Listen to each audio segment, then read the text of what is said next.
Oi, tudo bem?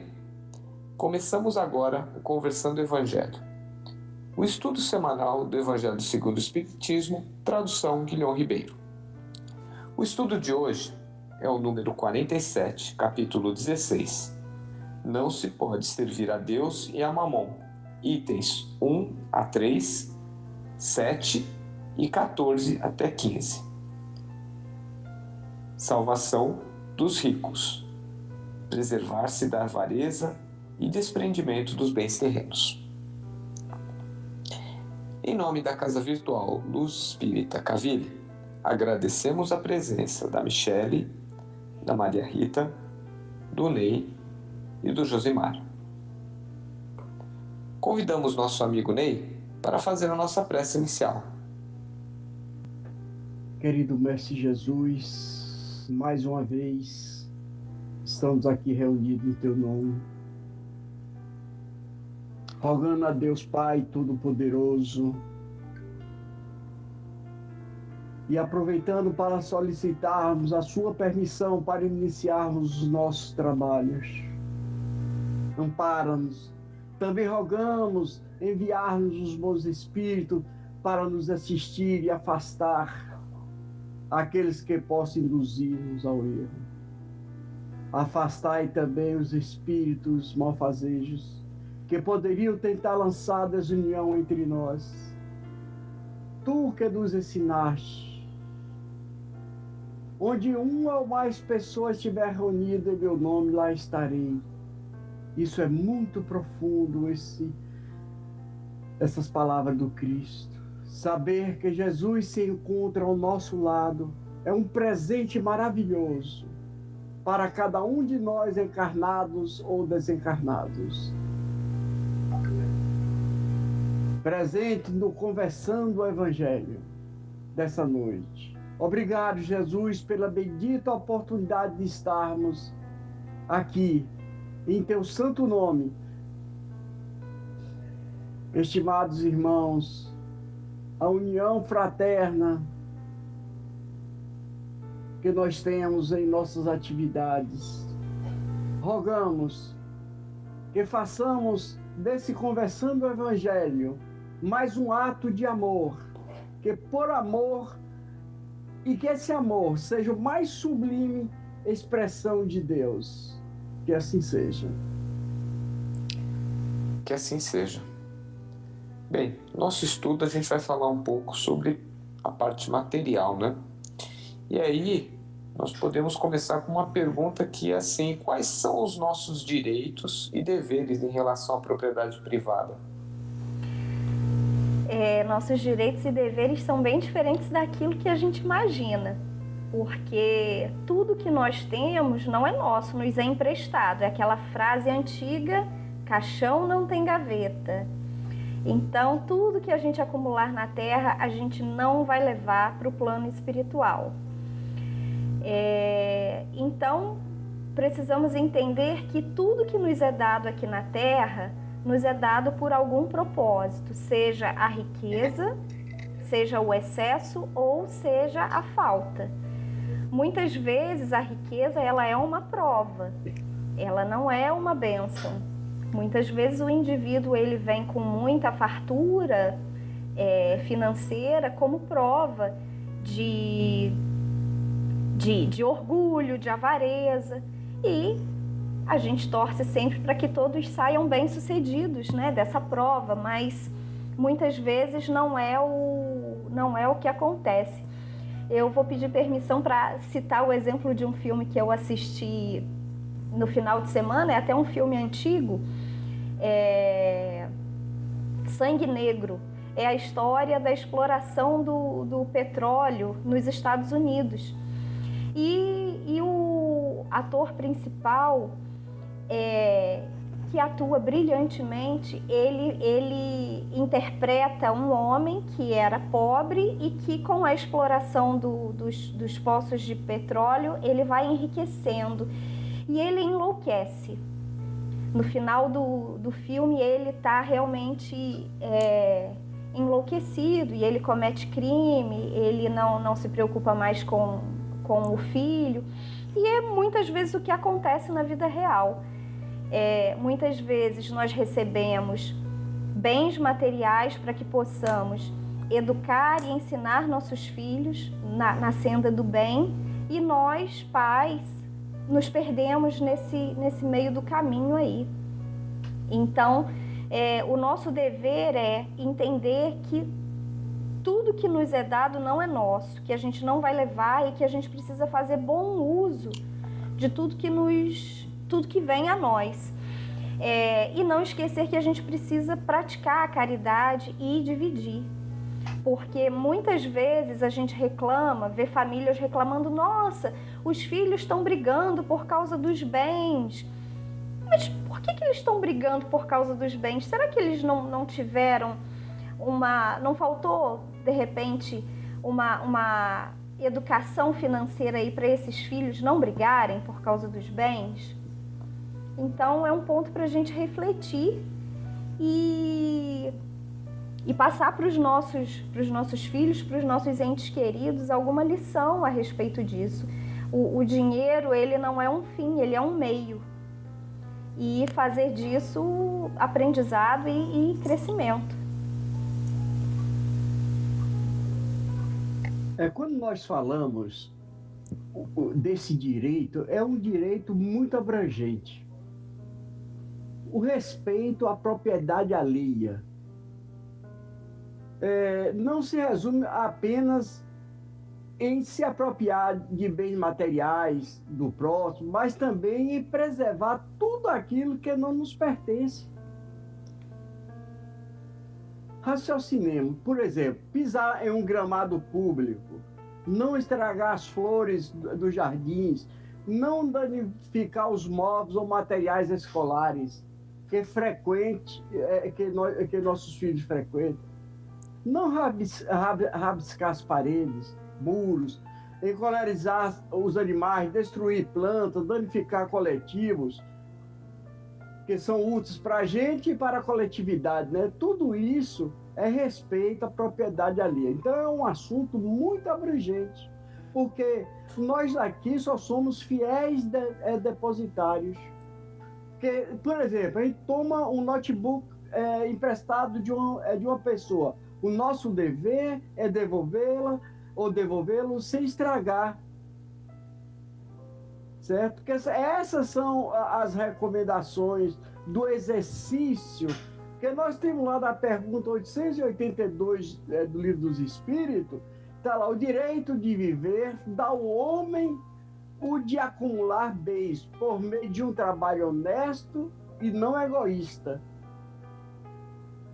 Que por meio do trabalho honesto, o homem junta, constitui a legítima propriedade sua, que ele tem o direito de defender, porque a propriedade que resulta do trabalho é um direito da lei natural, tão sagrado quanto o de trabalhar e de viver.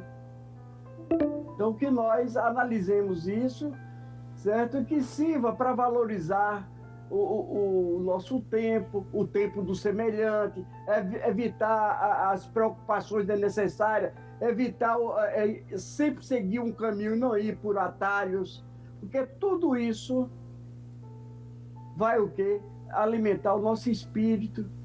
É o que nós estamos aqui, a nossa finalidade é essa, como tantas outras formas de respeito à propriedade alheia que o cristão deve exemplificar para a sua tranquilidade. É a lei de conservação, né? Esse respeito é a lei de conservação. Isso aí. E aí, a pergunta que fica, né, já que estamos falando de o que nós levamos deste mundo, afinal?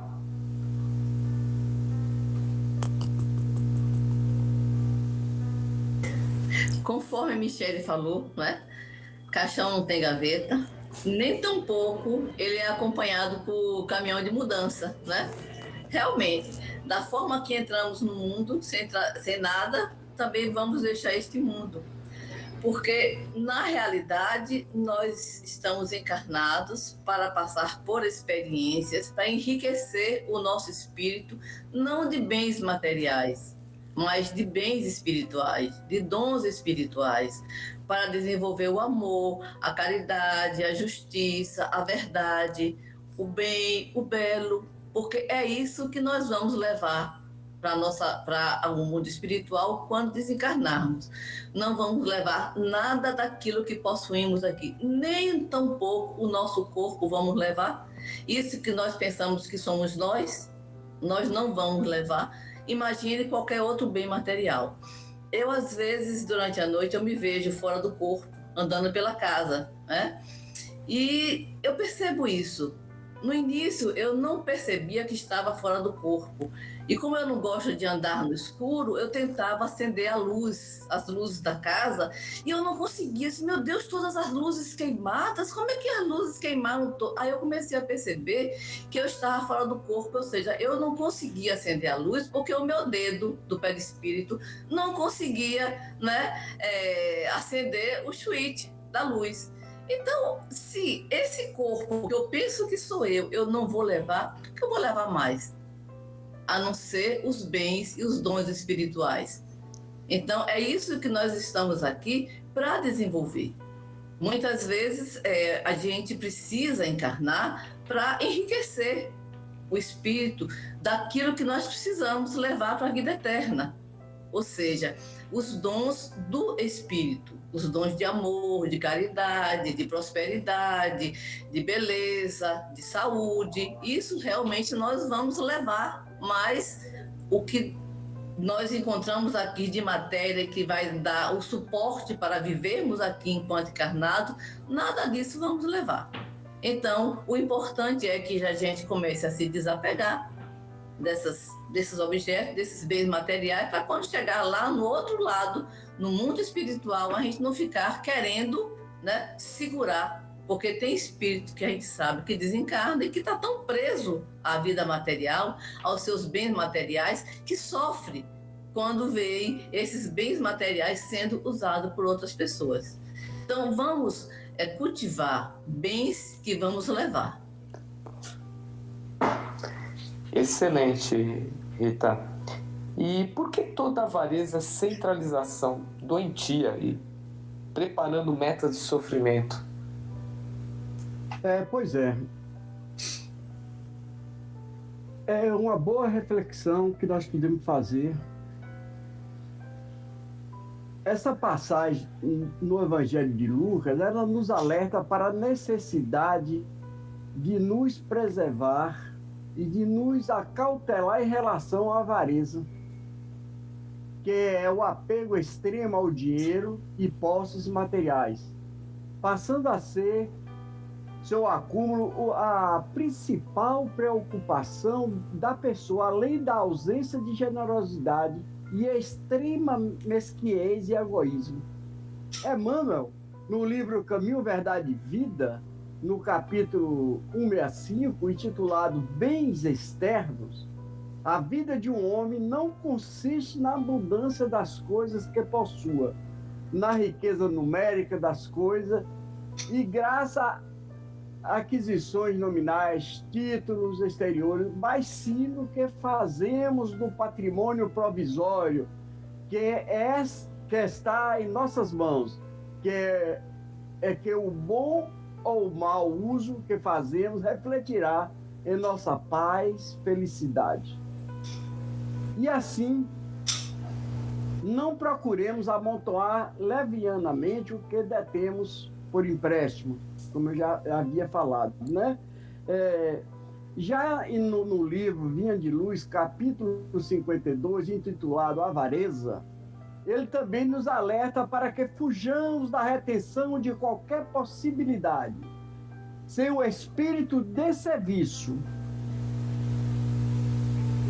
Pois toda avareza é centralização doentia, preparando metas de sofrimento, e assim não basta saber pedir, e nem basta a habilidade e a eficiência em conquistar tudo isso. Pois bem, é preciso adquirir no clima do Cristo, espalhando os benefícios de posse temporárias, para que a própria existência não constitua obstáculo à paz e alegria dos outros. Inúmeros homens atacados pelo vírus da avareza, muito ganharam em fortunas, autoridades, inteligências, mas apenas conseguiram ao termo de quê? Da experiência, da perversão dos que mais amavam e o ódio dos que lhe eram os vizinhos, certo? Porque amontoaram as vantagens para a própria perda, arruinaram-se, envenenando igualmente o que lhes partilhava a tarefa no mundo. Recordemos a palavra do Mestre Jesus, gravando no Espírito: a vida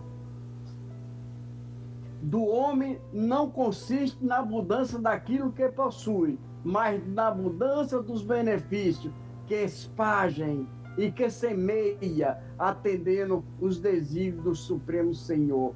Que o que nós tenhamos é para que nós possamos ajudar os que mais precisam, estender a mão aos mais necessitados e não nos apegarmos a isso, porque fazendo isso, nós estamos adoecendo tanto biologicamente como espiritualmente o nosso ser.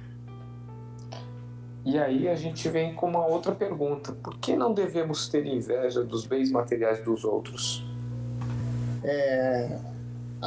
Nós não devemos ter inveja das posses materiais do outro, porque a cada um passa por sua prova adequada, né? Cada um tem o seu momento, o seu estágio evolutivo. E a prova a que cada um é submetido é de acordo com a necessidade de aprimoramento espiritual que cada um passa. Nós podemos ver realmente hoje em dia a vida dessas pessoas que são acometidas pela inveja realmente deve ser bastante atormentada, né? Porque num momento em que nós vivemos tanta exposição em redes sociais, né? Em Instagram, Facebook, LinkedIn, onde só se vê a exposição do que muitas vezes, às vezes, nem condiz com a realidade, né? A gente é costumeiro você andar em locais, né? Aqui em Fortaleza o turismo é muito forte, e então você vê muita exposição das pessoas, às vezes expondo o que não está vivendo, e às vezes não vivendo aonde está, né? Quer dizer, a pessoa vai para um local em companhia dos amigos, dos familiares, e lá é tanta preocupação em expor aquilo para os outros que estão nas redes sociais, que termina não vivendo aquele momento com a família, né? E é uma exposição totalmente, não se tira proveito de nada, né? A pessoa perde a oportunidade de crescer, de conviver, de partilhar aquele momento com quem está presente, né? Com quem está ali do seu lado. Então, por isso que a gente não deve invejar as posses materiais dos nossos irmãos, porque assim a riqueza, como a falta dela, é uma prova individual em que cada um deve viver e deve superar, né, ao seu modo. A inveja nada mais é do que a irmã gêmea da falsidade. Vamos analisar qual é o mecanismo principal da inveja. É o ódio, é a raiva, porque a pessoa fica almejando as coisas dos outros, certo? Mesmo que ela tenha, mas ela tem aquele desejo, aquilo vai criando esses sentimentos negativos, equivocados dentro do seu ser. Aí começa com a não aceitação, porque, por exemplo, o outro chegou a um determinado lugar e você não. Aí, o que é que vem em seguida? A frustração. Desse sentimento que leva o quê? Ao ódio, à raiva e às ações premeditadas, destruidoras, de puxar o tapete de quem está conseguindo. A inveja é um sentimento negativo e a pessoa sabe disso, quem está praticando. Ela se projeta no outro com a intenção de se defender e não interiorizar esse mecanismo negativo, já que o perturba e incomoda muito essas coisas. Então, o ser invejoso fica o tempo todo prestando atenção no que o outro, sempre fica de olho no erro. Seu objetivo principal é destruir a pessoa, nada mais do que isso. Sempre fica na sombra, é incapaz até de mandar uma mensagem dizendo que alguém fez algo errado, mas nunca dará os parabéns à pessoa, nunca vai ajudar, certo? O invejoso perde tanto tempo se preocupando com o outro que se esquece de olhar o que ele tem de mais precioso de bom, que é conquistar as coisas com seus próprios bens e valorizar quem está ao seu lado. Gratidão. Sim, Isso aí, gente. Bem, gente, chegamos ao nosso final aqui do estudo. Agradecemos a colaboração de todos e pedimos para a nossa amiga Michele fazer a prece de encerramento. Deus, nosso Pai, Jesus, Mestre querido, agradecemos por mais uma noite de estudo, pela oportunidade de aprendizado e de crescimento. Agradecemos pela espiritualidade amiga presente, nos ajudando, e agradecemos por essa encarnação, por estarmos aqui reunidos e termos a oportunidade de evoluirmos no seu Evangelho, por termos a oportunidade de aprender e a cada dia ser um pouco melhor. Agradecemos por termos oportunidades diárias de sermos caridosos, benevolentes, indulgentes com o nosso próximo. Agradecemos por todos aqueles que nos cercam, aqueles irmãos que nos ajudam no nosso crescimento diário, seja essa convivência fácil ou muitas vezes aquele irmão que nos parece difícil, mas que é ele que vai nos ajudar nessa caminhada de evolução. É isso que pedimos e agradecemos, que assim seja. Que assim seja. Que assim seja. Tenham todos uma boa semana. E até o próximo estudo. Fiquem com Deus.